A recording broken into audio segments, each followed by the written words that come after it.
Hello, everyone, and welcome to this SharePoint training, part of our SharePoint Basics series. And in this video, we're going to take a look at the basics of lists, or list basics. My name is Scott Kinsella. I'm a Microsoft certified trainer and a Microsoft Office Specialist Master, which is a long way of saying, I think I kind of know Microsoft Office.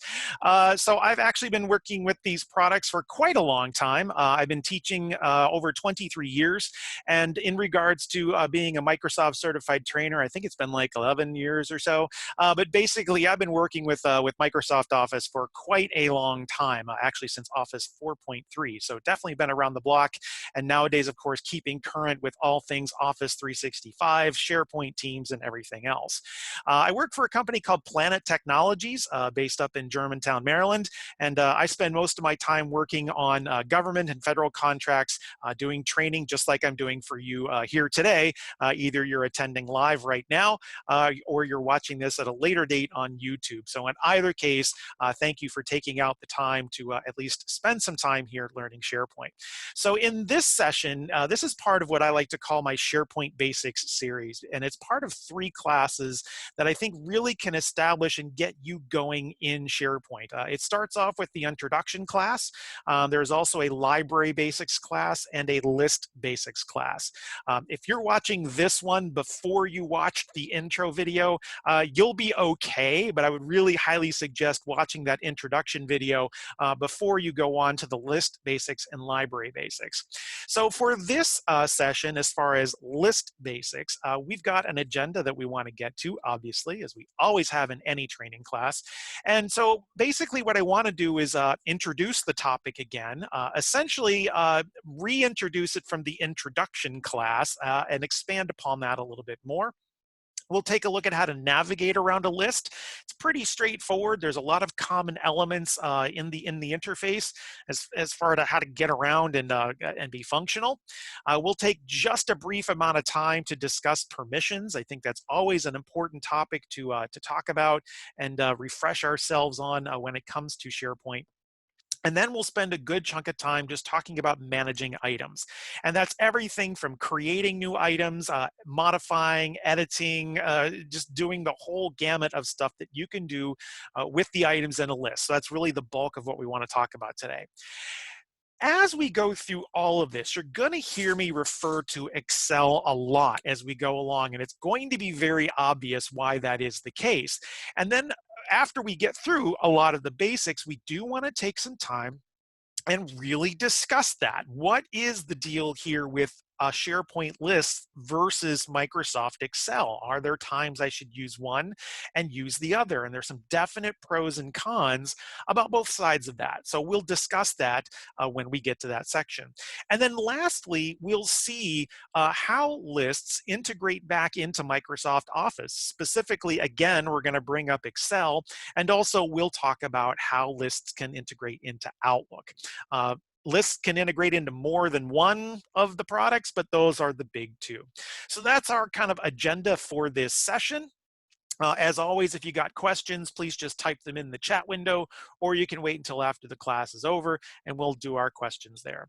So without too much further ado, let's kind of review or reintroduce, depending on whether you've attended a previous class or watched a previous video, as far as our background on lists. So a very important concept that I introduced in the introduction class is this idea that all content that you place on SharePoint goes into one of 3 types of what we call content features or buckets. They are pages, lists, and libraries. Any data, any information that you've got that you want to put out in SharePoint goes into one of those 3 types of buckets. Now, within these buckets, there's lots of variations. You know, with libraries, there are several different kinds. With lists, there are lots of different kinds. And in pages, there are a few different kinds of those. But no matter what the variation, there are still many things that are in common in each one of those buckets. They hold certain types of information. And in this class, we do want to take a really deep, and we introduced this concept in the intro class, but we only had about 15 minutes to talk about each one of these. In this class, what we're going to do is we're going to take a deep dive now into what are lists, what is the type of data that we put there, how do we structure it to a certain degree, and so on and so forth. So we want to see that role of lists as a content feature in SharePoint. What's the type of data that we put into a list? And there are lots of different list types, easy for me to say. So let's look at a general definition of a list, and that is lists are a place to store organized information. Now that kind of sounds a little silly, but when we dive into it a little bit more, it makes a little more sense. Basically, in a SharePoint list, the information lives right in the list. And I think the better way to illustrate that is the next point on this, the next bullet point on this slide. And that is we're not dealing with files. When we're in a library, you're dealing with file storage, right? All the data is in some sort of file, and that file is stored in the library. But in a list, we don't have that extra layer. In a list, we just literally have structured data right there. There is no file format. Even though we're going to talk about Excel a lot, there's no Excel spreadsheets here. You're literally just looking at data. And it's organized into nice, neat columns and rows, which is why, again, we'll refer to Excel quite a bit. So a key thing here, if you're trying to decide, well, where is my data supposed to go? It's pretty easy. If it's a file, it's going to go in a library. If it's structured, organized, just kind of raw data, you're probably going to want to put that into a list or maybe a page, depending on what you're doing. So when we are in a list, as I've kind of already mentioned, the information is organized into columns and rows. I mean, as we get in there and as I start to show you some examples in the next section, you're going to see, yeah, it kind of does look like Excel. But just because it quacks like Excel and looks like Excel doesn't really mean that it's Excel, and we'll get more into that. But basically, it's like a Word table or an Access table or an Excel worksheet. We're looking at structured, organized columns and rows of data, okay? And as I've already mentioned, lists actually do have a lot in common with Excel, and we will take a good close look at that later on in this session. Now, as I mentioned a few moments ago, SharePoint does have a lot of list types. There are a lot that are built in here into this overall bucket. Libraries, even though there are several types, they all pretty much look and function the same. With lists, we actually have a lot more diversity. And if you look at this list of lists that I've got on this slide, you may actually scratch your head and go, a calendar is a list? A discussion board is a list? A survey is a list? Yeah, they are. Because if you really think about it, first off, we're not dealing with any files, right? When you're in a calendar or a discussion board or a survey, you're not really dealing with any files or anything along those lines. And in all these cases, the data is structured somehow, right? We don't, in a calendar, it's basically, start date, end date, start time, end time, subject, so on and so forth. So all of these list types exist in SharePoint. We can certainly adapt them or change them. They're starting templates, so we definitely can adapt those as needed. And just like in all of the Office products, if there isn't a template for how we want to start things off, you can always start from scratch. So if none of those pre-built template apps that come with SharePoint suit your needs, by all means, create your own. And I just came up with 8 ideas here. There are billions of possibilities of lists that you could create in SharePoint. That is well beyond the scope of today. Today, we're just going to deal with pre-made lists that are already there that have a lot of things defined. But in later, like intermediate and advanced classes, absolutely, we'll get into all that sort of stuff.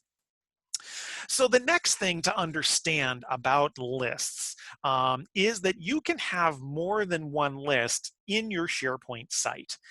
This is generally easy to understand for lists, but hard for people to understand when it comes to libraries for some reason. For some reason, people get it in their head that on a SharePoint site, there is a library. And it's like, no, there can be lots of libraries.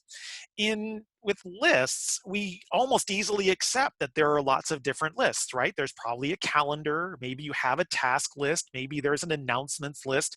The problem is you don't think of those as lists. But the reality is that we can have as many different lists in a SharePoint site as we need, and we can even have multiples of the same thing. For instance, I can have more than one calendar, right? There's nothing in SharePoint that says, all right, well, this site can only have one calendar. Heck no, I've created sites that have 10 calendars on them for a variety of reasons. There's no limit. You can just implement it as many times as you want or use it as many times as you want, just as long as you give it a different name. So the key takeaway here is that any SharePoint site that you work with may have one or multiple lists, and the same list type can be used multiple times. So you could have multiple contact lists and multiple project lists and multiple calendars. It's absolutely possible within a site. Oh, and that's on the next slide here.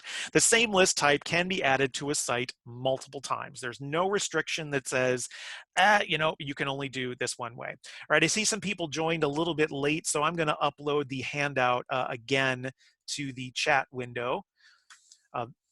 For some reason, the way Zoom works, if you're not in when it's there, you don't see it. So for the two of you that joined a little bit late there's the handout for today. So let me keep going here. All right. And as I just mentioned, creating or adding lists to a site, deciding what you need, it is beyond the scope of today. That's the intermediate and advanced level classes. For today, we're just going to work with lists that are already there. So to review, to summarize this introduction, to make sure we're all on the same page, lists are our information and data repositories. We're not dealing with files in a list. We're dealing with structured, organized information. There are many types of lists with different uses and purposes. And again, lists have a lot of diversity, and that's what makes them a little trickier to understand and work with. But kind of once you get the hang of it, you're like, oh, yeah, okay, this is a list. There's lots of different purposes and types out there. A calendar is a list. Lastly, sites can have multiple lists of the same type. There's nothing that says I can only have one calendar or only have a task list. You can use each list type as many times as you want, as long as you give them different names. That's all you got to do.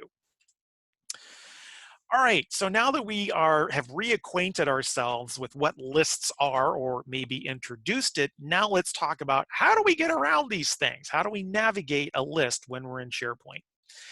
Well, the first tricky thing here about navigating lists that happens right now with SharePoint is this. Microsoft, for the last 2 or 3 years, has been slowly introducing a new interface in SharePoint. What annoys me about this is that I wish they would have just pulled the trigger and said, we're changing the interface, just like they did with Office years ago, right? When they went from Office 2003 to Office 2007, they just pulled the trigger and said, okay, new interface, and everybody has to live with it. Unfortunately, at least in my opinion, they've not been doing that as far as SharePoint. They've been kind of slowly rolling this out and so on and so forth, and we just have to deal with it. So it's very possible when you're in a list that you may see a list in what we call the classic interface, or you may see the list use the modern or new interface.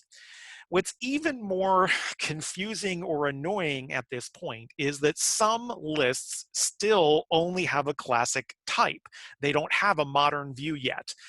Calendars is a prime example in SharePoint of right now, there's only classic, there is no modern. What's even more complicated about all of this is that your site owner or your list owner is the one that is the person that determines which interface you're going to use. And what that means is that in any SharePoint site that you might be in, you may experience a mix of classic and modern views, or classic and modern interfaces as you work even in the same site. It's not even a site-wide setting, it's a per object setting as far as lists and libraries. So just be aware of that. I'll do my best as we go through this entire session to demonstrate things in both classic and in modern. That's just how I'm going to have to do it, okay? It's just kind of the bane of my existence right now. Now, to quickly, again, flesh out the difference between classic and modern, the classic interface is the one that SharePoint has had since 2010 and basically makes SharePoint look like Office 2010. The modern interface, and we'll see this very shortly, is the one that makes SharePoint look like OneDrive or any of the other Office 365 apps if you've been working with them. So if you've been using like Planner or Stream or Forms and even Teams to a certain extent, SharePoint's going to look more like that if you're using the modern interface. Okay. Oh, yeah, and one other thing. The interface type in a list when you go in there is not something that you as a general user can change. It's something that the list owner sets in the list settings. They will say that, use modern for this or use classic. It's not something that an individual user can change. Sometimes you can, and if you can, there'll be a thing down at the bottom that says switch to classic, but that's a temporary switch, and it's going to switch back to the other one. So if you happen to see that link, if it's available, you can try to switch, but you cannot switch the default. You're just going to switch it temporarily. So in either case, no matter whether we're using the modern interface or the classic interface, the reality is most of the stuff that we see is probably stuff you've experienced somewhere else. So we just need to kind of get familiar with where it is. Yeah, okay, so I already said that. All right, so let's start off with the first thing in our list, and that is the ribbon. So I have got a SharePoint site here, and I have a list. I have a contacts list, and this is a contacts list using the modern interface. And then right here, I have got a contacts list using the classic interface. These actually are two separate different lists. It just so happens I've got the exact same data in both. So don't think I'm somehow switching the interface on and off as I go through here. That's not really something that's easy to do. So I actually have two separate lists with two similar names. One's called Contacts Classic and Contacts Modern, and I'm just going back and forth. So here in the classic view, if you've used SharePoint for a while, this probably looks familiar to you. And the first navigation tool that we have is the ribbon. And up here along the top, just like you would have in the Microsoft Office products, even to today, even Office 2019 and Office 365 Pro Plus are still using this classic ribbon with all of the buttons and labels and everything on one of these three tabs, either the Browse tab, the Items tab, or the List tab. Okay? I think we all understand the ribbon. We've all been around the Office block for a while. The ribbon that you might not be as familiar with is the one that's over here in the modern view. And this is the ribbon that you'll find more frequently in the Office 365 online applications. And this is also starting to work its way into other places. I doubt we'll see the simplified ribbon in the main Office anytime soon, but it's actually has started to make an appearance in Office Online. Anyways, in the modern view, in a modern interface, the ribbon is right here, okay? And notice, it's a simplified ribbon. There is not all of the buttons and controls here. For many years, Microsoft has had this philosophy of, okay, let's put all of the buttons and all of the options just out there, and that way people can find them. Let's expose all of the commands, and you just kind of pick the one that you need. That's great if you know what you're looking for or you know what you're doing. It's not so great if you're a new user. If you were somebody that was brand new in SharePoint, seeing all of this stuff, you might go, I have no idea what to use.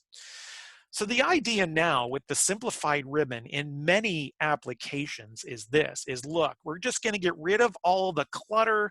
We're going to hide all the buttons that aren't used as much, and we're just going to present a very simple interface of the things that get used the most. And any other command, you're just going to have to find it on a menu. Now, while that might be great for a new user to go, yay, less clutter, for those of us that have been around for a while, that can be really annoying because we're like, well, where's that feature? So what I'll say is this. Classic is still classic. All of the buttons are here. You can find stuff. It's really easy. In the modern ribbon or the simplified ribbon in the modern interface, you're going to have to make a lot more use of the three-dot menu either on the ribbon itself, or when we get into individual items, you'll have to make use of the three-dot or options menu there. That's just how it is. This is one of the things about the modern interface even I still struggle with, because I've just been using SharePoint for so long and I've just gotten used to all the buttons being right there. And now sometimes I'm like, okay, where'd they move it to? But for somebody new, I think this is a nice idea. Okay, so I'm a little 50-50 on it. Next, let's take a look at the filters pane. Now, we'll take a deeper dive into filters later today, but I at least want to show you because it's kind of part of the overall interface. Continuing and looking at the ribbon right here in the modern interface, we have what's called the filters pane. Now, this does not appear in Classic. This is a new feature. So if you're in the Classic view, or the classic interface, you're not going to have a filters pane. You can still do filters, and we'll cover that later. In the modern interface, though, there is a new filters pane, and it's over here. It's the funnel. The funnel symbol is always means filter. And when I click that, I can now filter by any of the columns that are in my list. Traditionally, if you wanted to apply a filter, you'd have to go multiple filters. You'd have to go from column to column to column and select what you wanted. Now you can just go to the filters pane and filter any of them when you feel like it. We'll do more with filtering later. I just want to introduce you to this new feature as part of the overall interface and why that is there. And again, on the slide, you open it via the filter symbol. It's only found in the modern interface. And basically, it just allows you to do multiple filters without having to go column to column. Now, again, we'll work with filters more when we get to the managing items section. Another feature that is also now only found in the modern interface is something called the details pane, and it resides right next door to the filters pane. So right here, I've got an information symbol, and this is called the details pane. And when I click that, if nothing is selected, it's just going to give me general information about this list in general. If I actually select an item, and then just have the details pane open, I will see details about the item. All right, I see actually all of the fields. We'll talk more about all the data, but I can see when was this modified, who edited it, all kinds of really great information about that particular item. We did not have that over in the Classic interface. Now, there's a way to view those details, but it's a little bit different and it takes longer to get there. Okay. All right, so again, we'll dive more into that a little bit later. We will also dive more into views a little bit later. I know this is weird. I'm kind of showing you where these things are, but then we'll take a deeper dive later. In any sort of list, there are different ways to look at the information that's there. And those are found as what we call views. Now, in the Classic view, in the Classic interface, I keep getting view and interface mixed up today. I don't know what that is. In the Classic interface, you only have one base view. Okay, if there are any others, the owner is going to have to create them. So you'll see, and I'll talk about this later, I, as the list owner, actually created a couple of other views, and they're all located right here.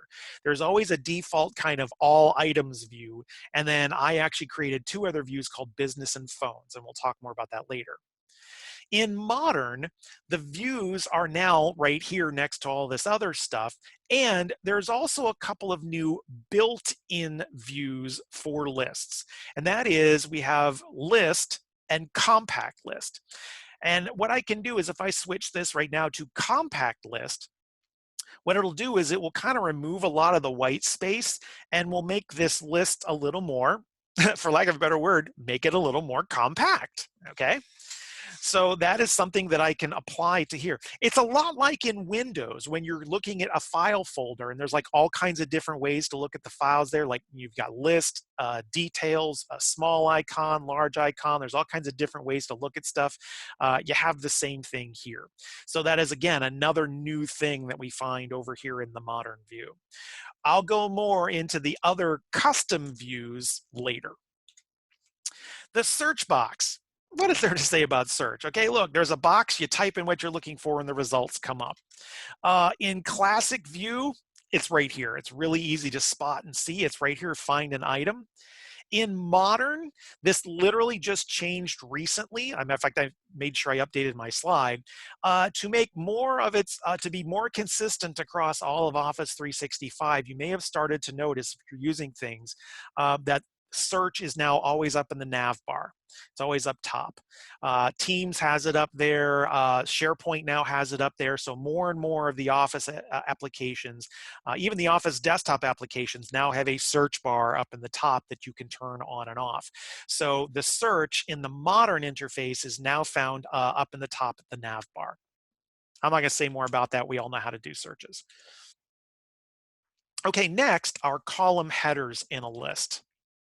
Now, in the classic view, in both classic and modern, at the top of every column, you've got something that tells you what the column is, right? We see that in Excel too. Generally, when you're setting up columns, you usually have something up at the top.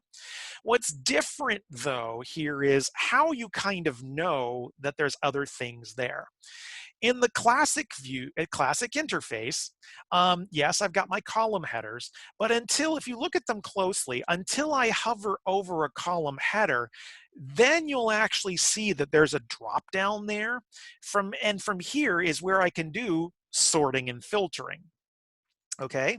And what I've always not really liked about this is it's kind of one of those things that you don't know you can do it until you actually hover over it. There's a lot of things with classic interface or overall that it was a nice idea at the time, but so many people need visual cues that something is something they can click on. And throughout my years of teaching SharePoint with this, I'd say, oh, hey, you can click on the heading. They'd be like, what? Oh, no, look, there's a drop down there. So in the modern view now, the drop down visual indicator is always visible. So that's a visual cue right away, like, oh, there's something I can click here. And sure enough, on all of these fields here, all the column headers, there is a drop down right there that I can now see. It has a similar menu to Classic in that we can do both sorts and filters, but also we have some improvements. We can also do a grouping on the fly. You can do some different column settings if you've got the right rights. You can even display some totals on the fly if you've got the rights to do that. So in modern, they've both made it easier to know that the column headers do something, and they've added some functionality. Okay. All right, next, our item list in general. Okay, when we're looking down here, here's all of our items. One of the important things in the item list is our ability to select an item. So when I want to perform an action on something. And generally, what you do is go to the left of that item, and there's either going to be a check mark kind of box over here in the classic interface, or in the modern interface, it's now a circle. It's especially important with this over in the modern interface to understand this, because since we don't, going back to the whole deal with the ribbon, since a lot of the ribbon buttons are now not there, they're only going to show up when you actually need them or have selected an item. So in this case here, where I actually selected this first item, notice my whole ribbon changed because now these are the commands that I can do with that item. If I uncheck it, watch the ribbon. If I uncheck that item, look, my ribbon switches back. So the ribbon is more contextual here in the modern view because it's trying to show you the buttons that you need. Okay. So in line with that, when you do select an item, you'll also see here, actually you don't even have to select it, you can just hover. There is also a three-dot menu here in the middle of the item list to get to other commands, okay? We actually also have that in Classic. However, I don't feel it's as needed in Classic because already in Classic, we can see all the buttons and see all the things that we need to do there. In Modern, this is a lot more important because more things are hidden. So you may need that three-dot menu. And you know what? That's just something you got to get used to in Office 365 nowadays, is that, you're only going to see the most simple of menus and commands in places. And really, it's, you're going to have to go to the three-dot menus to get all the other stuff. Lastly, if your list is large, there will be page buttons, and we see that on every website in existence. So my lists here aren't large enough to do that. The default is 30 items per page, but that can always be changed by the list owner, not by you. Okay, so the list owner can say display 10 per page, display 100. Um, I forget off the top of my head what the limit is, but you can change it. I think it's 100, but I'm not sure. 30 is fine. Okay. All right. Now, what makes all of this more complicated is that, I've been showing you a lot of this stuff with a basic contacts list. And that's on purpose because it is the most basic and common list kind of setup. The reality is though, in a calendar, there's a lot of these things you're not going to have, or on a discussion board or a survey, a lot of these things are not even going to be there, right? So keep in mind as you work in the different lists that some of these features that we just talked about are not going to be available, or just not there, or maybe it's been customized and they look different. So that's just always the risk that we have in SharePoint. So whether we're using the classic interface or the modern interface, just keep in mind that most of the elements there are things you've seen in other places. You just got to get the hang of using and finding stuff. Okay. All right. Let's take just a few moments to talk about permissions. This is not a course about permissions, but I always like to talk about them because it's relevant and important to what we do in SharePoint. And that is, everything you can do anywhere in SharePoint depends on the permissions that you've been given, okay? There are 7 different levels of permissions that can be granted to you for a particular list or library or page, or basically any object that exists in SharePoint. Um, the permissions can be very basic and say, look, you can only read this thing, all the way up through, look, you've got full control of this list or full control of this library, and you can make changes to the structure and everything else. For more specific details about all 7 of these levels, I would say go look at the SharePoint help, and I have a link to that at the end of the presentation. It's much too long of a discussion here. What I do want to discuss though, and what's most common is, look, as a basic SharePoint user, it's very likely that you're going to have one of two accesses to a list or a library or a page. You're probably going to either have read access or you're going to have contribute access. Read is just like it sounds. You're going to be able to go in there, you're going to be able to look at stuff, but you're not going to be able to edit, modify, change, delete, or do any of that business. If you have contribute, you will be able to add, edit, delete, and so on and so forth. Most likely, you're going to have one of those two. You might have full control if you happen to be a list owner.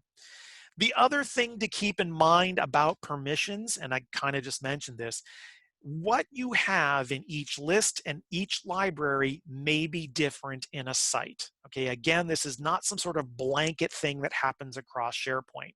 It's, look, in this list, you have full control. In this list, you're only allowed to read stuff. In that list, you're allowed to edit and modify. It's up to the list owner to decide what you're allowed to do. So just keep that in mind as we work with things today here in SharePoint. And again, some of the features that I show you in the managing section, I'll clarify whether this is something that everybody can do or this is something that only certain people can do. Okay, so the actions you can perform in a list depend on your permissions. That's all it comes down to. And the most common permission levels that we have are the read and contribute levels. All right, so speaking of managing items, let's start to manage our items in a list. Notice the terminology that I use there. In libraries, we have files, okay? So that's that. In a list, we always have items because we're not dealing with files here. That's very, very, very important to keep in mind, that in a list, we're not dealing with files, okay? All right, I know you can have attachments, but that's in the intermediate class. Let's just do the basic stuff right now, okay? Everything I tell you has an exception. We get into the exceptions in the intermediate and advanced, I know. But for our purposes here at a basic level, look, in lists, we have items. In libraries, we have files. It's simply how it goes. And another concept that I talked about in the introduction class is this whole idea of content features versus process features. Now, we've been talking about the content part of that, right? Pages, lists, and libraries. The list is our content feature. And now in that content feature, we have a wealth of process features, because process features are the things of SharePoint that allow us to do things to our stuff, right? I know that's highly technical, but that's really what it comes down to. Content features are the things that hold stuff, and process features are the things that do things to our stuff. So in a list, we've got 12 basic things that we can do to the items in a list. Now, there's more, but again, we're dealing with basics today. So these are the 12 basic things that you can do with the items that are in your list. As I kind of just mentioned in the permissions section, some of these things anybody can do, such as select, open, sort, filter, view, all that stuff. Anybody can do that. But other things like create, edit, export, delete, and so on and so forth, you will have to have contribute permission. So again, and I've organized it so that the everybody stuff is first and then the other stuff is later. All right, so let's get started. Okay, I'm sorry. Anything, permissions, already said it. All right, now we're almost ready to get started. There's a lot of slides. I don't have them memorized. All right. Where do you find the commands? I kind of went over this when we were talking about the ribbon, but just to be clear as I go through this, remember in the classic interface, okay, when we're in classic, pretty much every command that you need and that you're going to use is going to be found on the ribbon. You can also find it on some of them on the 3-dot menus as you work through here, but honestly in classic, it's real easy. If you need a command, it's on the ribbon. In modern, we do have to shake things up a bit. Some commands are going to be on the ribbon. Some of them are not going to be visible until you select something, right? I can't, until I select this item, oh, then I can edit it or copy, link, or delete it, okay? Other commands are going to be found on 3-dot menus, either on the ribbon itself or found on the item. You can also actually in SharePoint do a right click. That is also valid. So if you're a right clicker, yes, you can actually right click and get a SharePoint menu. All right. So we already talked about the selection checkbox, so I don't need to spend a lot of time with this again, but basically in any list on the left-hand side, you can select an item or multiple items so that you can perform a single action, okay? Simple enough. It's just like selecting multiple files in Windows. This is not rocket science. So let's move on to the next one, and that is being able to open an item. Okay, so as you're looking at the information that's here in a list, one thing to keep in mind is that you might not be looking at all the information. Now you might be like, well, yeah, duh, you probably, if I've got 200 rows, obviously I can't see all of it. No, that's not what I'm talking about. What I'm talking about is that lists can be different sizes going across. Okay, a list can be very simple and maybe it's just got 1 or 2 columns, or a list might have 100 columns. That's absolutely possible. Very generally speaking in SharePoint, though, we're not going to show all of those columns. We only have so much space here, and people hate scrolling left and right. People will scroll up and down for miles without complaining, but if they have to take a website and shift even to the left or the right, oh my gosh, it's like bloody murder. Sorry, terrible analogy, but you know what I mean. Everybody hates scrolling left and right. So we try to just show enough stuff on the screen so that, whatever. So what that means is it's entirely possible in a list that you can't see all of the columns.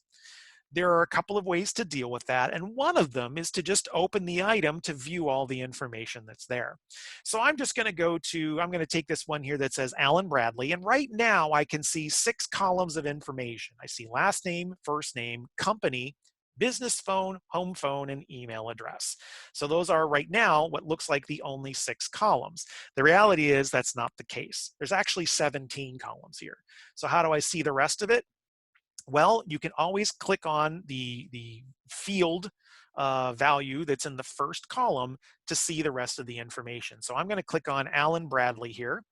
And when I do that in the modern view, what happens is a panel slides out from the side, and now I can see all 17 fields. Okay, there is a bunch of stuff here. Some of it is not currently displayed, and we'll talk more about that with views. But I can look here and see all of the information. In Classic, it's the same action, but it displays differently. In Classic View, if I click on the item to open it, what'll happen is that you'll actually navigate to a whole new web page, and you'll now see this listed on a page by itself. So again, I can see here all 17 fields that are there for that item. And then when I'm done looking at it, I actually have to click the close button down at the bottom, and then it takes me back to the list. So what's kind of nice in modern interface is that you don't have a lot of this navigating back and forth to pages and waiting for them to load.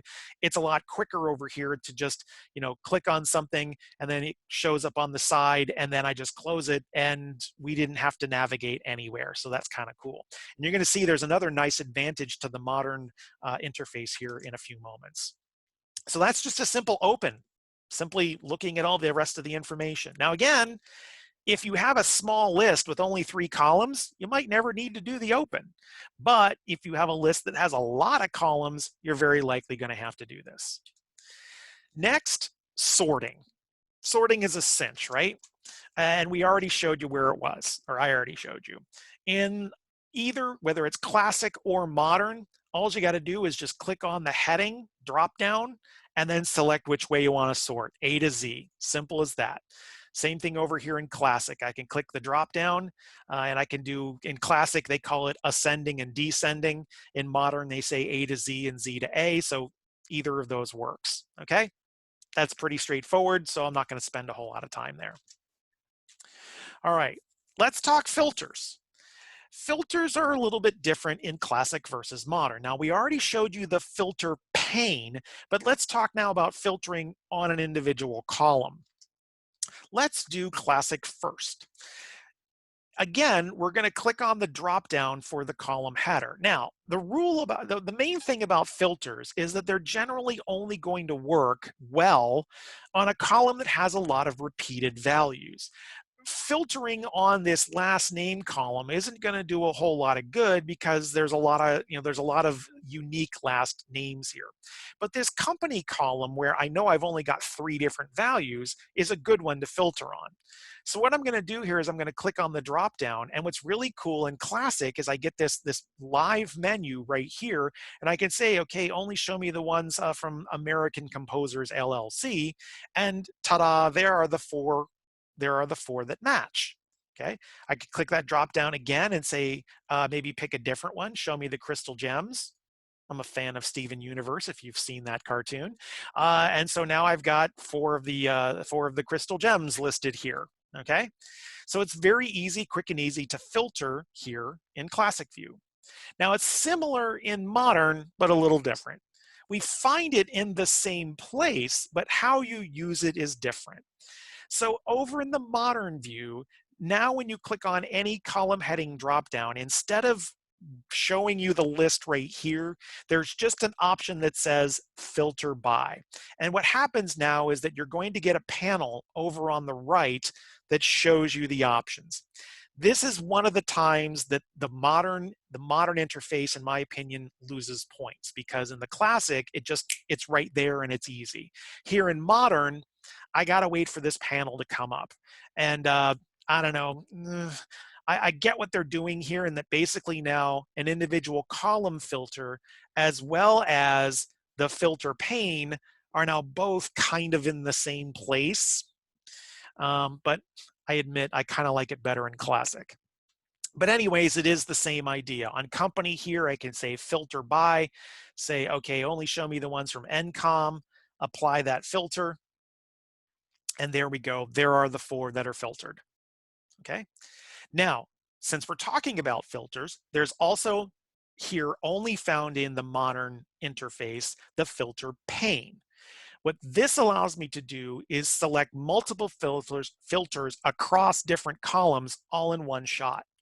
You can do multiple filters in Classic, but you have to go from column to column. Here in Modern, I can just pick any of them that I want and just keep saying apply and just kind of do it all on the fly. So that is kind of cool here.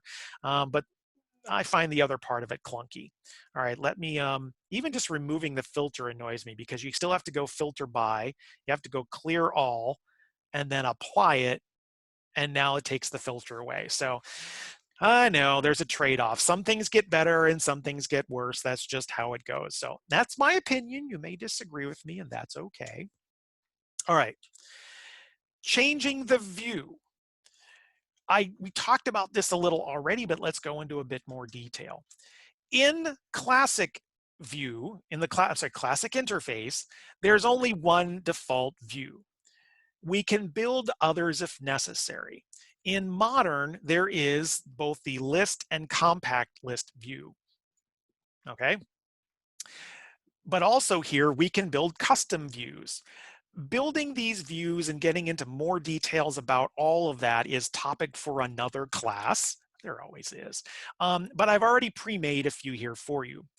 Basically, creating a view is basically saying, I want to have certain columns visible with maybe this filter, maybe these kind of sorts, maybe these group settings. There's like 14 different settings that you can set, and then package those settings and then always display my files this way. You actually have more experience with views than you realize. Outlook uses views all the time. And also probably your music software like Windows Media Player or iTunes also use views a lot. Anyways, I actually have built a couple of views for this list, and all I got to do is click the drop down here and say, well, show me the business view. Now that's just the name I gave it. You can call your views anything. In the business view, now it's showing different columns than before. So now we've got last name, first name, company, job title, business phone, email address. I've got the same view over here. Let me go and select business here. Again, I just built the same view in two different places. You can view it over here as well. So all the view does is change how I look at stuff. And here's another one I created called phones. Now it's going to display just the names and the phone numbers. That's it. Again, in later sessions, we'll really get into the details of how to create these views and what they all mean. All you need to know right now is it's a different way to display the data. That's it, okay? What's interesting about views, and also many of the things that we've done so far, is that we're not actually changing anything. We're just changing how it looks. We're not altering the data or deleting anything. So hiding and showing stuff and looking at it, anybody can do this stuff. This is all stuff that anybody that has access to a list, even if it's the most basic access, can go in there and do. But now we're going to start to get into the things that you do need extra permissions for, right? All the stuff we just did, like I said, anybody that's, even if they can get in the list, can do those things because we're not changing anything really. But now let's get into changing stuff. Let's start to deal with what happens. So first off, how do I add something to a list? Well, that's pretty easy. There's a big fat button right here that says new item. And over here in the modern interface, there's also a big fat button right here that says new. Pretty straightforward. All I got to do is click it, and I get a box that slides out from the side, and I fill out everything that I need to fill out. In a list, yes, there may be lots of fields. You don't have to fill them all out, as you noticed on some of these items I've already had. I didn't have to fill out all the fields. Some fields may be required. Required fields will have a star beside them. That is something that can be changed by the list owner. Now I'll say this, for instance, for this contacts list, this is literally out of the box. I've done very, very little customization. And out of the box, the only field that's required is last name. But since I am the list owner, I could very easily pick as many of these as I want and say, nope, if people are going to create something here, I want these things filled out, okay? It's up to me. I'm the owner. I can do it. So right here, last name is the only thing that's required.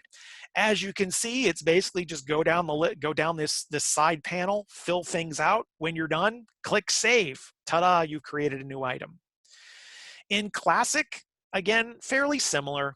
You click new item, and just like when we opened stuff before, it sends you to a new screen. Here's all the stuff here. You fill it out.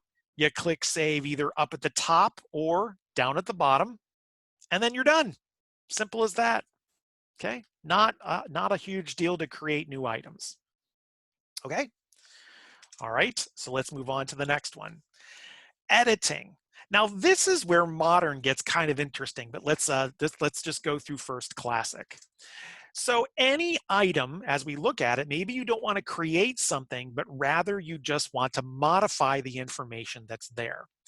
There are two ways to approach that in Classic. You can either click the item just to view it or open it, and then once you see it here, you could click Edit Item up here on the toolbar, sorry, up on the ribbon, and then change what you want and click Save.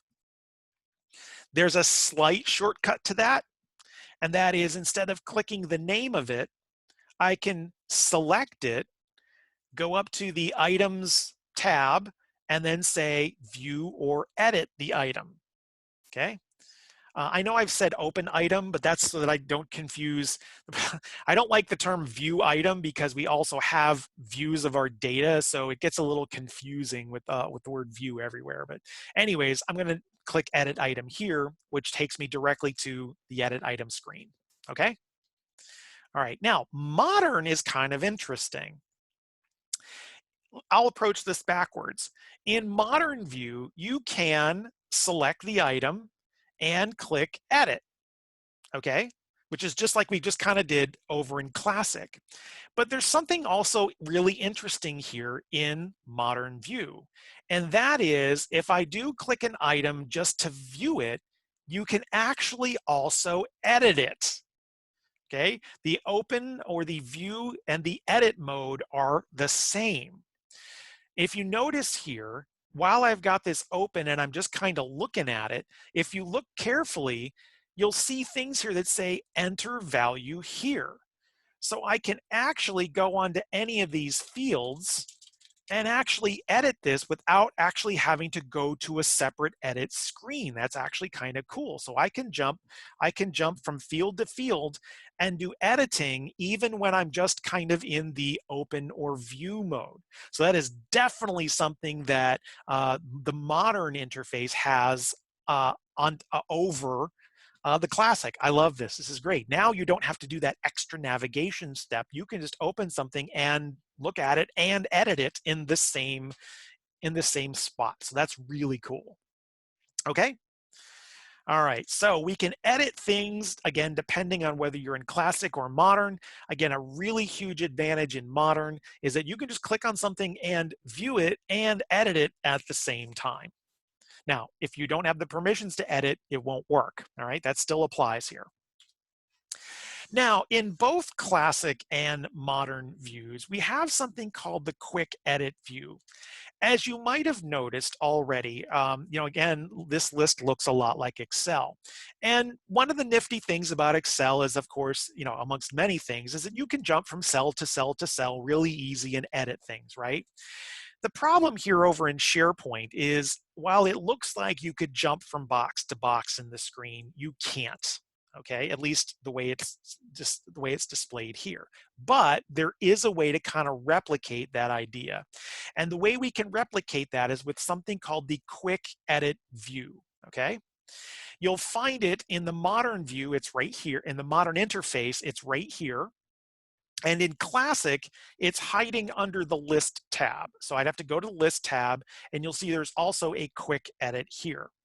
And what happens is if I go into the quick edit mode, your list turns into a spreadsheet, and now you can jump from cell to cell, and you can edit the data that's here.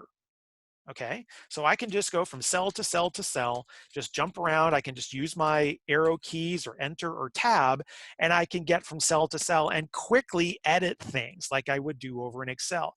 Same thing here over in the modern view. I can just click quick edit, and now I can quickly edit the stuff that's here. There's one disadvantage to this though. Does anybody that's on the call see it? So of those of you that are on right now, my first question to the audience, what's a downside to this quick edit view? Anybody see it? Gives me a chance to wet my whistle here a little bit. What's the disadvantage possibly to the quick edit view? Anybody see it?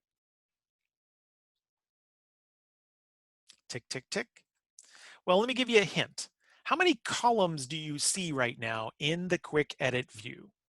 So right now in this contacts modern, as I'm looking at this, how many columns can I see? That's an easy one. Come on, that's a softball question. One of you's got to Only know. 6. Okay, you see 6. Also, just to keep yourself muted and just type your answer in the chat window, please. Yeah, you see 6. Now, is that all of the columns? Are there more than 6? Well, yeah, there are. You said there's 17. That's the problem. When we're dealing with quick edit, you can only see the columns of the view that you currently had. You can't see all the fields. That is a little bit of a downside unless you create a view that has all 17 columns in it. That's a topic for another class. But if you are just trying to do things fairly quickly here, it's not a big deal. So let me exit out of quick edit. Here's, again, another example. Let me switch my view here from business to phones. Okay, so now I see 5 different columns. Now I go to quick edit, it's just those 5 columns. So quick edit is nice for quick editing, but the downside of it, whether it's classic or modern, is that you can only edit the columns that you currently see. It's a decent trade-off. I could live with that, okay? All right, so that's the, what did I just do? Oh, I hate it when I make that mistake. Now these are 2 separate windows. We'll deal with it. All right, and there's the steps. I'm sorry, I was on a separate slide, so there's the steps, how to do quick edit in either one. All right, I'm going to talk about export quickly here, but we're going to do an export in the next section. Yes, most lists can have their data exported to Excel because like we said earlier, it looks like Excel, it quacks like Excel, but it's not Excel, but we can export the data out to Excel. So while I've included this here, we're going to actually do this example later. So sit tight, we'll talk more about that in the next-ish section. So here's the instructions, we'll do it later. Now, I've included this option here just because Microsoft is so big on the sharing option and you'll see sharing things everywhere. But let me say this, it's extremely rare in a list for you to share a single item, okay? In a library, yes, you may just want to share an individual file, and we can certainly do that. In a list, it is possible to share an individual item, but you're not really sharing a whole lot of data, and that's really, really uncommon to find.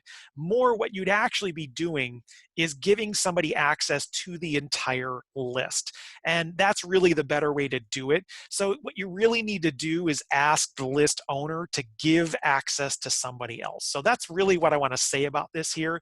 So while you will see the share feature sprinkled throughout a list, honestly, I'd kind of avoid it and let your list owner deal with sharing as let them manage that as the owner of the list. Of course, you can delete things, not really a shocker there. You know, simply select the, let me get out a quick edit here. Simply select the item and delete it. As with all things in SharePoint, when you delete it, it goes to your recycle bin. It will stay there for 93 days. I know that seems like an odd sort of number, but basically that's 31 times 3. So that's why things will stay there for 93 days. If you delete something, other people aren't going to see it in their recycle bin. So if I trash some of these items in the list, it goes into my recycle bin. So somebody else, they wouldn't see it in their recycle bin. So if there's data that's missing in the list and you don't see it in your recycle bin, you're probably going to have to contact the list owner or actually the site owner and ask them to go into the site collection recycle bin and find that item and get it out of there, which means that then you can restore items. So if you have deleted things and you want to restore them, you have that 93-day window that you can restore items. After those 93 days, you are out of luck. So you need to do it within that time frame or you're not going to be able to get it back. Okay, so these are some, but not all of the things that we can do with items in a list. Okay, at our basic level, these are the ones that we are concerned about. And again, different list types will also have certain unique features. There are things in a survey that you don't find in a contacts list. There are things in a calendar that you don't find in a survey that you don't find in a contacts list. But pretty much all lists have most of these things in common, so that's why we're covering them here. Okay.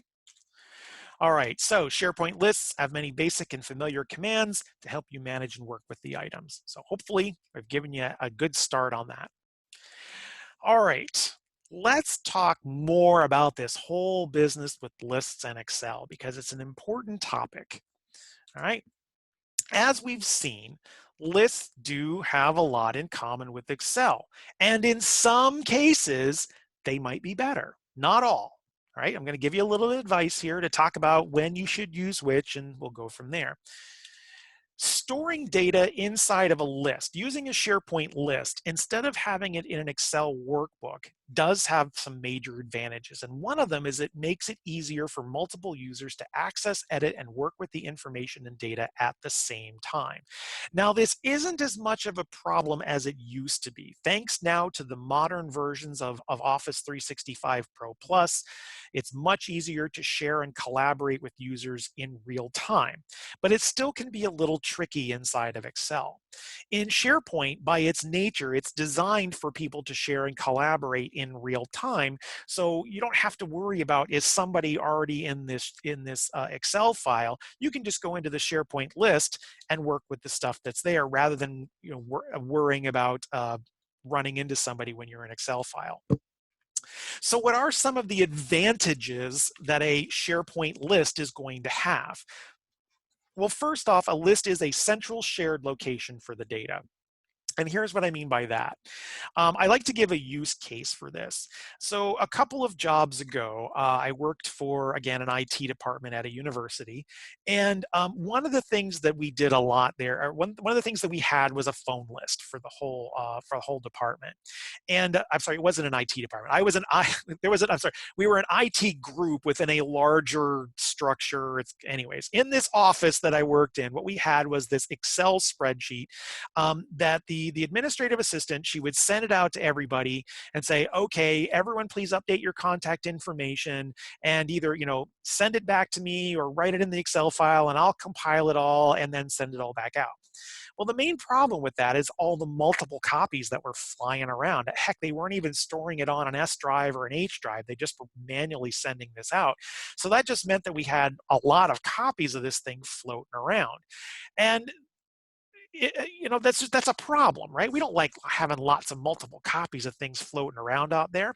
So by putting the information in a list, we could have it in a central spot. And I was the one who floated the idea.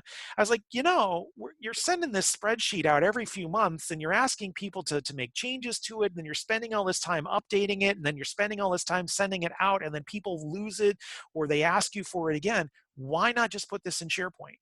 Why not remove the Excel layer and remove all the other stuff and just put all this information on SharePoint? And now it's in a central spot. Anybody can edit it anytime they want to. And if anybody needs the current information, it's right there. Simple. So we had a central shared location.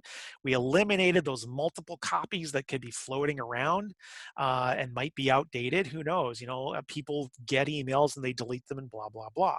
And as you'll see, it's very easy once that information is in a list. If we still need some Excel functionality, as we're going to show you here in the next section, it's very easy to export the information back out to Excel and do the things we need to do.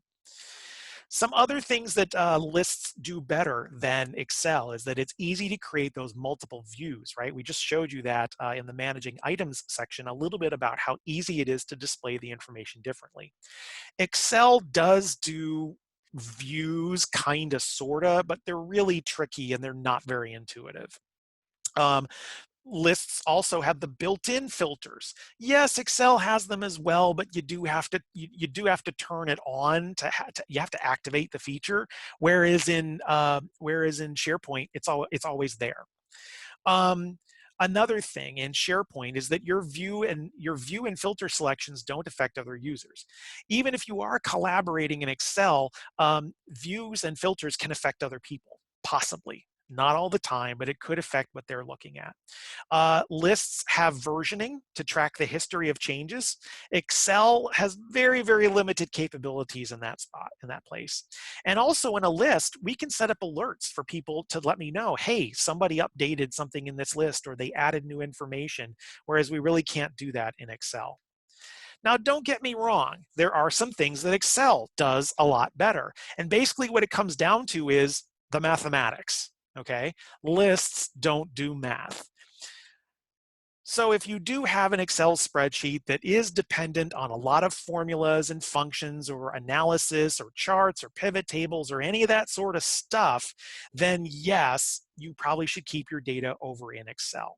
But if you have just a basic, oh, I don't know, office contacts list that you've been passing around via Excel, I think that would be a prime candidate for a starting point for you to use a list in SharePoint and say, you know what, we're going to take all this information out of Excel, we're going to stick it in a SharePoint list, and it's going to be so much easier to deal with. That's one of many examples.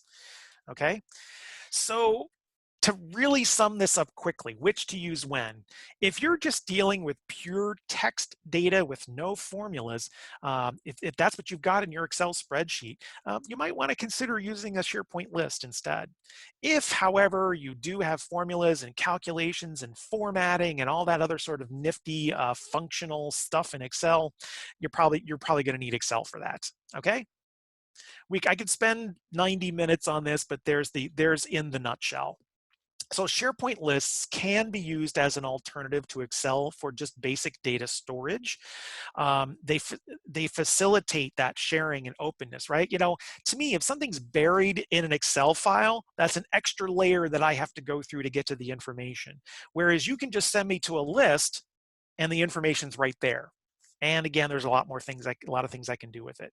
And if you're like, well, I still need to do some things in Excel. Well, as you're going to see in the next section, it's very easy to export that back out and do what you need to do. All right. So with that being said, let's talk that list integration.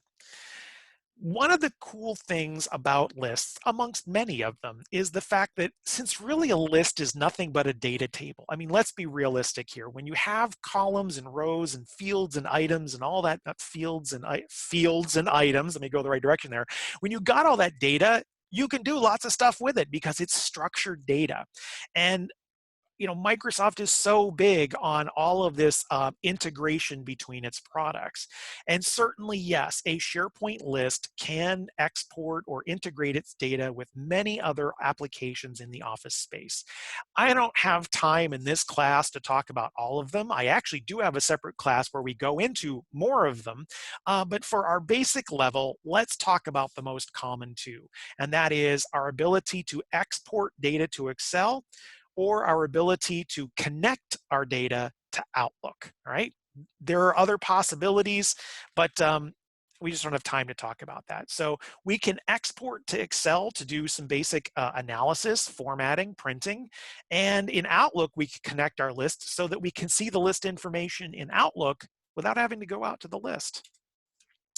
Okay, and I already said this. Yes, additional integrations options may or may not be available depending on the list type. Even though we are going to talk about Excel export as being common, there actually are a couple of list types that don't export. I think the main one is discussion boards. I think there's another one, I can't remember off the top of my head. So while most lists can be exported, some cannot. Just keep that in mind. All right, so let's talk Excel. Yeah, we've been talking about Excel, right? So the data in a list can, yes, easily be exported to Excel for a whole host of reasons. Maybe you want to apply formatting, right? SharePoint lists, Microsoft is slowly rolling out the ability to apply some formatting here. But the reality is trying to apply formatting in a SharePoint list is still at best clunky and not fast and not like you would do over in Excel. So that's one thing to think about. It's also easier to print in Excel. There's just a lot of, come on, we all know Excel. There's so many things that you can do with it. So we can easily export this data out. Now, when we say export, we're always saying it's a one-way deal, is that I can take information from SharePoint and export it to Excel, but that's the only way that I can go. You cannot have something in Excel and push that back up to SharePoint. This is a one-way export, okay? And that SharePoint can push that information down to Excel, but Excel cannot send information back up to SharePoint. So that's why we use the term export, which also means that we're making a copy of the data. When we export stuff out, we are taking the SharePoint data and we are copying it, pushing it down to Excel, and now we've got two sets here, which means that we can edit them individually and one's not going to affect the other, okay? It is possible, and we can talk about this in an advanced class. It is possible to kind of, once you've done the export, keep that Excel workbook and then get updates from SharePoint later. Topic for another class. We're just going to keep it simple for today. So let's do that. So I am over here in the modern view, in the modern interface, and I would like to export this data. So let me see here. Let me switch back to this. And the button's right here. Let's do export to Excel. Okay, you're going to get, if you're using Internet Explorer, you're going to get a thing here down at the bottom that says, do you want to open or save the whatever file?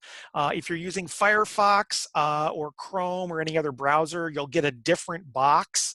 And usually what you're going to want to do is also select whatever option says open. Okay, so I'm going to say open. Because what you're actually opening is not an Excel file. You're getting what's called a web query file that then is going to bring the data into Excel.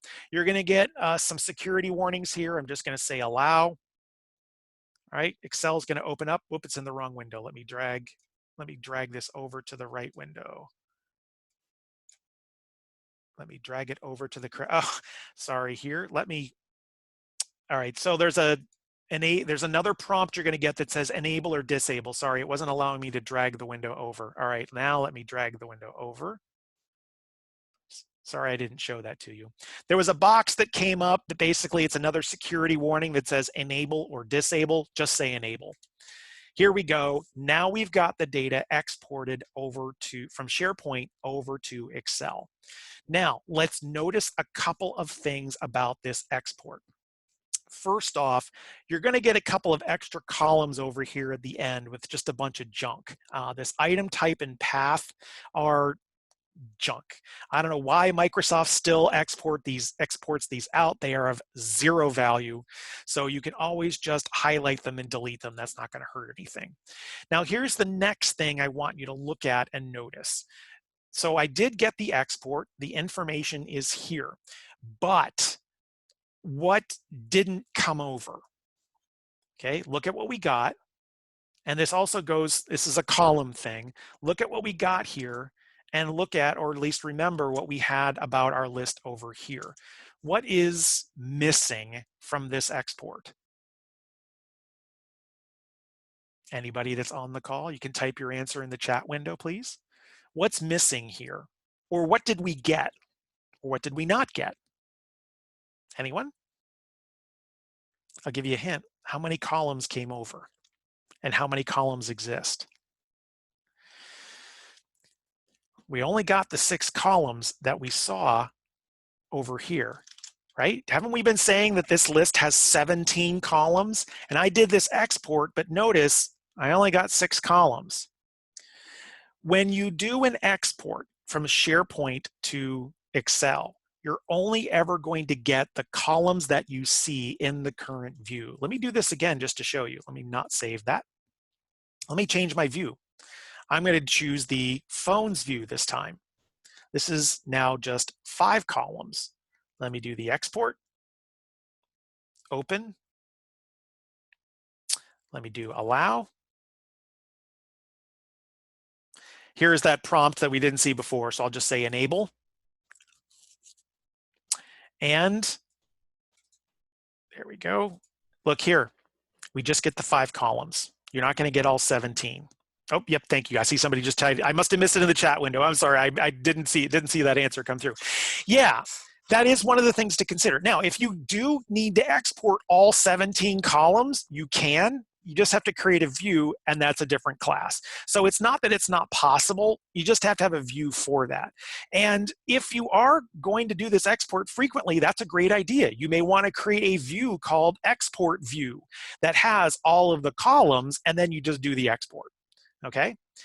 This is now a separate copy of the information. I could save this, I can format it, I can do all kinds of stuff to this that I want to, but realize this is a separate copy of the information. And anything I do here is not going to be affected by SharePoint. I can do things on SharePoint, and it's not really going to affect this file. Again, we get into this in the advanced class, unless I save this file and reopen it later.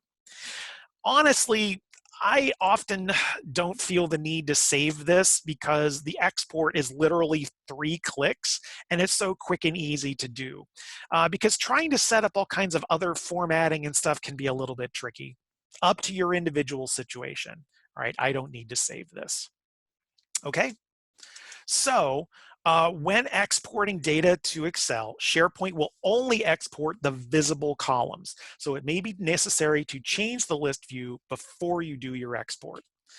Once the data has been exported, you can choose to keep the file. And if you do keep that Excel file and you open it again later, what it will do is Excel does at least have the ability to go to SharePoint and say, hey, got any updates? And SharePoint can push the information down back to SharePoint. SharePoint can push the information back down to Excel again, but Excel can't. All Excel can do is go, hey, anybody home up there in SharePoint? But it, Excel can't push anything up to SharePoint. We'll get into that more in a future class. Yes, go ahead and ask your question, Eli, while I go on to the next slide here. Okay. Now, while I'm waiting for that question to come up in the chat, let me address this, a question that always comes up, is that if you can export from SharePoint to Excel, is there any way that you can go the other way around? Can I have an existing spreadsheet, since they kind of look like a list? Can I somehow bring all that information over to SharePoint?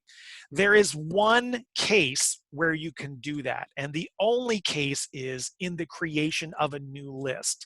Because basically what you're doing is you can say, use this Excel spreadsheet as the template for a new list. Okay, and that's the only thing you can do.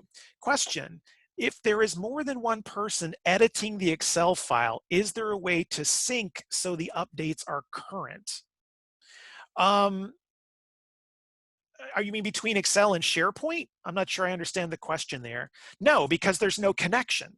There's no way for me to edit. And remember, the Excel, when you export from SharePoint to Excel, you have a separate copy of the data. So if I do an export of the information from SharePoint to Excel, and I'm playing around with the Excel stuff, if you're doing stuff up over on SharePoint, there's no synchronization. Remember, they don't talk to each other that way. Yeah, that's not how it works. Yeah, okay, yeah, great question. Yeah, thank you for asking. No, it's always good to clear things up, okay? However, if we were both in the list making changes, there are ways that if 2 people try to change the same thing, there are ways that's handled. And the way that's always handled is whoever saves first wins. Okay, so if you and I happen to both be working on the same thing at the same time in a list, whoever saves first, their changes are the ones that are kept, because that's just how it works. Because I don't want to overwrite yours with mine. So that's just how it works. Yep. Okay. All right. All right, we need to move on to, again, I do have a full class where we get into more details, but I at least want to do that little bit about exporting out from Excel. Let's talk about the Outlook connection here briefly for a few moments. It is possible with some list types to export, not to export, but to literally connect them to Outlook. Notice the different words I'm using here. when it comes to Excel, excuse me, we're doing an actual export, which means we are making a copy of the data, and now we have two separate things.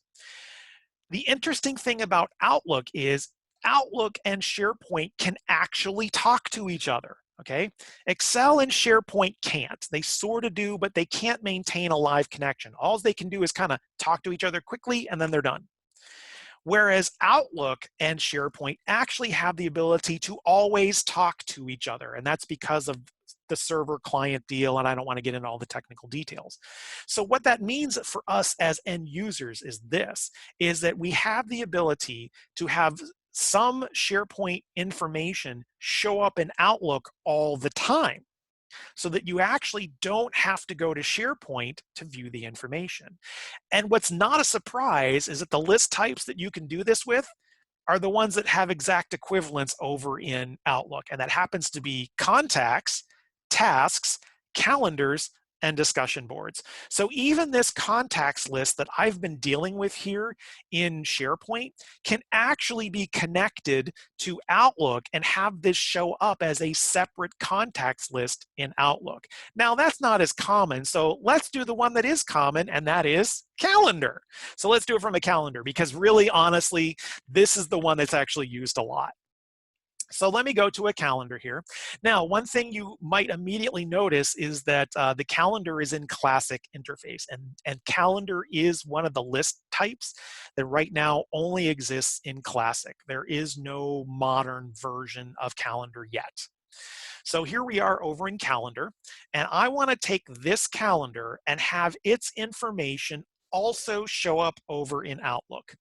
So what I'm going to do is I'm going to click on the calendar tab up top here. Again, we're in classic view, classic interface. God, I cannot get those straight today. I don't know what it is. If I could only go back and edit the video and dub every time, right? Anyways, calendar tab, look here, connect to Outlook. So I'm going to click that. Again, you're going to get some prompts, allow access. Now I didn't have Outlook started, so there goes Outlook. Once Outlook starts, you're going to get a prompt from Outlook. Do you want to do this connection? Give Outlook a moment to start up. I need a little Jeopardy music here, a little hold music going on. Where did it go? Oh, still thinking about it. Sorry about that. Just taking a few moments to get going. Of course, it always wants to take forever to do this while I'm trying to do this live in a training. Never fails, right? Things always work perfect before class. It's still thinking about it. So while this is thinking about it, let me tell you what's going on here. So what's happening now is that SharePoint is establishing, not sending data down to Outlook at our desktop, but it's literally now communicating directly with your Outlook account, so that the calendar information will show up here. Wow, that is taking a really long time. Is there a prompt that got hidden? Outlook not responding. I tried this earlier today and it literally did it in 10 seconds. Now, of course, it's chewing away at it. So anyways, so since now we're actually establishing a real live connection between Outlook and SharePoint, literally it's like this, like, okay, now we've got this link. What we can now do is that we can edit and view on either side, and it's going to show up in real time on the other. Okay, I think this crashed. So let me do a quick, let's try a restart the program. Hang on while we, never fails. So the cool part, all right, let's see. All right, let's try the whole thing again. Connect to Outlook, allow. Here comes Outlook. Okay, yeah, got it.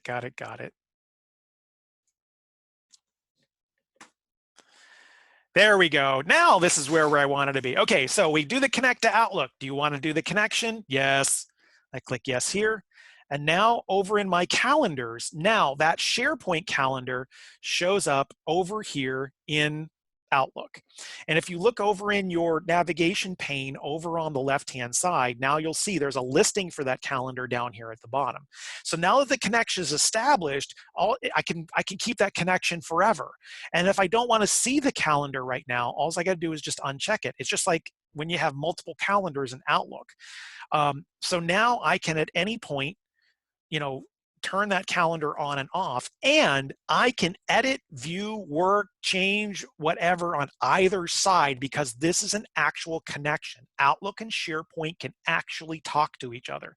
So to show you, here, let me actually take the class from today and let me change the time. So let me move it to like 3 o'clock, right? I did that on the Outlook side. Now let me come over here to SharePoint and do a refresh, and you'll see it's going to change. Eli, let me get to that question in just a few moments. Let me finish this because we're almost done, and then I'll address that question. If you look now in SharePoint, look, the time changed. It went from 5:30 to noon. So I can edit stuff on either side here because of that live connection, and it's going to show up in one place or the other. And again, to me, the huge advantage here is that now I can work with and do SharePoint things without actually having to go out to SharePoint. I will say quickly let me go back over to back to PowerPoint here. So I talked about the two-way connection, just like Excel. Blah, blah, blah, blah, blah, blah. Now, what if people have things out open? Whose changes will win? Same as before. Whoever saves first wins. Oh, I don't have it here. One quick thing I'll say before the summary, and then try to close things up. You can't connect your personal calendar to Outlook. Okay, while this does show up here, it is a separate calendar, and basically what's not possible is for me to do something here on my personal calendar and have it show up here, and vice versa. All right, but what I can do at least is turn things on and off, copy back and forth, and work with it very quickly. All right, need to close this out and kind of wrap things up, and then we'll get to the final Q&A for the class. So basically, since our lists are nothing but pure information, it's very easy for us to export things to Excel or connect things to Outlook. Remember, with Excel, it's an export. We're making a copy. We can only go one way. With Outlook, we are doing a live connection, and we can do stuff on either side, no problem. All right, the review section here, I'm not going to read all this to you, but I'll take a few seconds on each slide. So if you're watching this on YouTube, you can pause all you want. But essentially, this review section of the handout and this presentation is just the summary slide from each section of this training. I just like to pull them all together at the end. What you can actually do is maybe even print these out as a little cheat sheet all together to kind of remind you of some of the things from this class. So just take a look at these. It's a great way to kind of quickly look over things. And now it's a little bit about some additional help. If you need to learn more about SharePoint, certainly check out Microsoft's resources. They have a ton of stuff out there. Just go to support.office.com, click on the SharePoint icon, and heck, for any product, you can get help from out there. If you happen to be a little more technical minded, you can go to docs.microsoft.com, and there's a lot of technical articles out there. Just kind of depends on your skill level.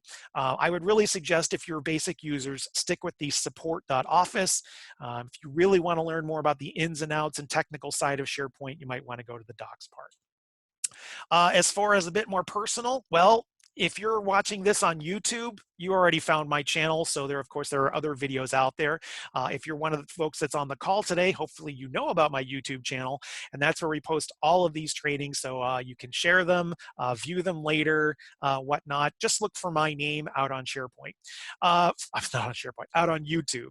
If you're already a member of the Facebook group called the Beardy MCT, I'm an MCT and I'm very beardy, that's where you can go to find out where more of these live training sessions will be held. I love doing these. I love doing these sessions for people. I love seeing the questions and helping folks with all these products. I do this out of the kindness of my heart. You're getting for free what other people have to pay for. So do take advantage of that. So share this with your friends, share the channel, share the Facebook group, and please encourage your coworkers and friends to attend these trainings. This is hopefully good stuff. I hope you're learning a lot.